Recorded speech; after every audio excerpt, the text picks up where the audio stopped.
एक दिन नोबिता ने अपने स्कूल की एक पुरानी किताब में एक सफ़ा देखा जिस पर हाथ से लिखा था, काला गांव, जापान का वो मनहूस मकाम जहां सूरज भी तुलुआ नहीं होता, जो गया वापस ना आया। नोबिता ने मजाक में डोरेमोन से कहा, चलो ना, हम काला गांव चलते हैं, बहुत एडवेंचर लगेगा। डोरेमोन ने फौरा संजीदा होकर कहा, नोबिता, ये नाम कभी दोबारा मत लेना। वहां जिंदा लोग नहीं, सिर्फ साए बसते हैं। लेकिन नोबिता जद्दी था। उसने डोरेमोन की जेब से एनीवेयर डोर चोरी की और रात के 12 बजे काला गांव चला गया।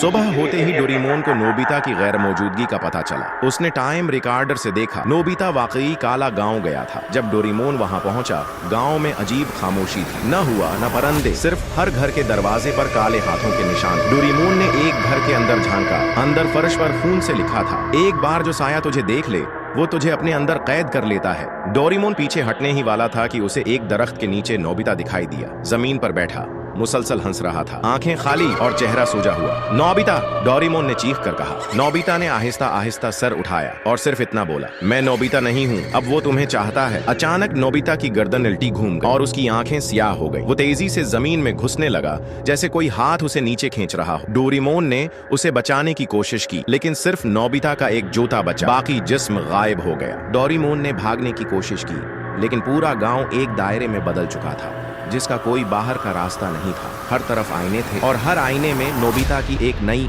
लाश दिखाई दे रही थी, जो चीख रही थी, मुझे बचाओ, वो मेरे अंदर आ गया है, वो हर नोबिता को मार रहा है। डोरेमोन ने जीप से निकलने की कोशिश की, लेकिन जीप में से सिर्फ एक चीज निकली, एक स्याह गड़िया जो आंख मार रही थी। फिर एक खौफनाक आवाज आई, अब तेरी बारी है डोरेमोन।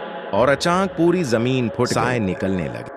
हर साया नोबिता के चेहरे में बदलता जा रहा था। डोरेमोन की चीख गांव में गूंज गई, लेकिन कोई सुनने वाला नहीं था। अगर तो आप अगला हिस्सा देखना चाहते हैं तो कमेंट में पार्ट 2 लिखिए।